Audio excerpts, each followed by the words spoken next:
Everyone, this is rhythm Jha. तो आज ये मेरा यूट्यूब का पहला वीडियो है और इस चैनल पे हम बात करेंगे बिहार बोर्ड के बच्चों के बारे में, जिनके बारे में कोई बात नहीं करता। और जब मैं बिहार बोर्ड के क्लास 10 में थी तो मुझे बहुत दिक्कत होती थी इसी कारण, क्योंकि मुझे कुछ पता ही नहीं था स्टार्टिंग में कि क्या करना है, कैसे करना है। तो आई एम हियर, मैं तुम लोग को बताऊंगी कि क्या क्या करना है और कैसे हम 450 प्लस स्कोर कर सकते हैं। तो सबसे पहले मैं अपना मार्क्स बता देती हूँ। तो मेरा जो मार्क्स था वो था 437 और मैं 450 क्यों नहीं क्रॉस कर पाई वो भी बताऊंगी।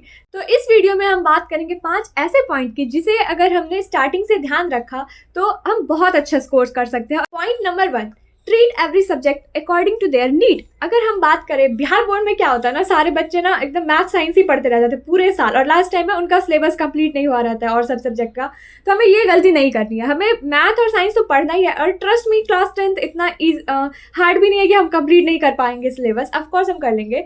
तो सब्जेक्ट ज़्यादा है, लाइक फिर हिस्ट्री, ज्योग्राफी, सिविक्स, तो ये थोड़ा हो जाता है, बट हमें सबको साथ लेके चलना है। मैथ साइंस पे ज़्यादा फोकस करना है, लेकिन हमें और भी सब्जेक्ट को नेग्लेक्ट नहीं करना है। और खासकर हिंदी और फिर संस्कृत, ये दोनों बहुत ही स्कोरिंग सब्जेक्ट होते हैं, तो इस पे भी हमें ध्यान दे के चलना है। और जो पॉइंट नंबर 2 है वो है कि सिलेबस के पीछे मत भागो कि सिलेबस जल्दी जल्दी करना है, बाकी क्वेश्चन छोड़ दिया, सिलेबस जल्दी जल्दी करना है। तो ऐसा नहीं होगा, उससे नहीं होगा। तो हमें क्या करना है कि हमें पता होना चाहिए कि हमें कितना आता है सिलेबस में, क्योंकि एट द एंड आपको एग्जाम में वहाँ लिखना पड़ेगा कि आपको क्या आता है। आपको आपका एग्जामिनर नहीं जानता कि आप कैसे स्टूडेंट हैं, आप पहले अच्छा किए हैं कि नहीं, आपका कॉपी बताएगा वहाँ पे। तो हमें सिलेबस के पीछे नहीं भागना है। और ये होगा ना कि लास्ट में आपने मान लिया कि अक्टूबर तक आपने खत्म कर लिया और लास्ट में आपको कुछ नहीं आ रहा है, तो ये नहीं करना है।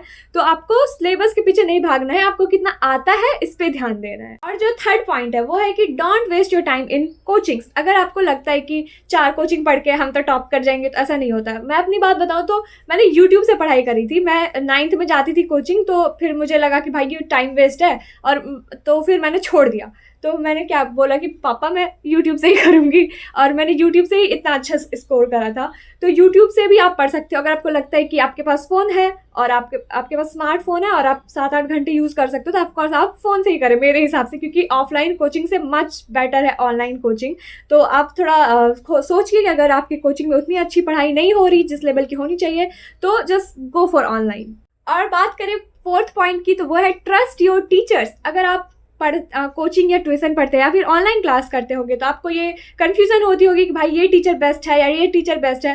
तो ये हमें नहीं करना है। आप पढ़िए पहले एक बार कि आपको किस टीचर से समझ आ रहा है, मज़ा आ रहा है, और उसके बाद उसी टीचर को फॉलो करिए। ऐसे 5 जगह से फोमो के डर से कि भाई यहाँ ये कॉन्टेंट मिल रहा है, यहाँ ये ले लिया, तो ऐसा नहीं है। एक टीचर को पकड़िए और पूरे साल उसी से पढ़ाई कीजिए। बात करें 5th एंड लास्ट पॉइंट की, तो वो ये है कि don't use too much resource. Yes, अगर आप 50 तरह के क्वेश्चन बैंक लगा लेंगे तो उससे कुछ नहीं होने वाला है, क्योंकि अब प्रीवियस ईयर का ज़माना शायद चला गया है, क्योंकि अब प्रीवियस ईयर नहीं आते क्वेश्चन बैंक से उठ के क्वेश्चन।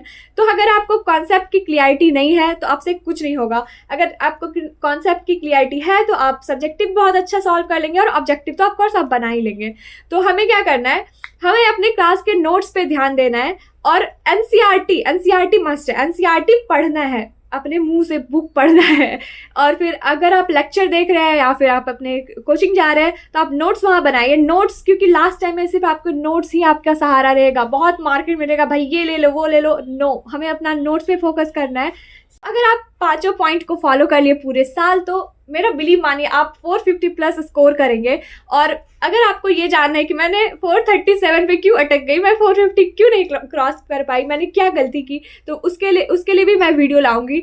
और फिर जो कौन सा टीचर बेस्ट है या फिर कैसे सब्जेक्ट, कौन सा सब्जेक्ट की नोट्स बनाने चाहिए, किसका नहीं बनाने चाहिए, कहाँ से पढ़ना है, इन सब का मैं वीडियो लाऊंगी। तो आप लोग प्लीज़ सब्सक्राइब कर लीजिए। बाकी मिलते हैं अगले वीडियो में, तब तक के लिए बेस्ट ऑफ लक। एंड आप अपना कितना ड्रीम आपका स्कोर है वो अपने कॉमेंट में ज़रूर बता दीजिएगा। तब तक के लिए थैंक यू।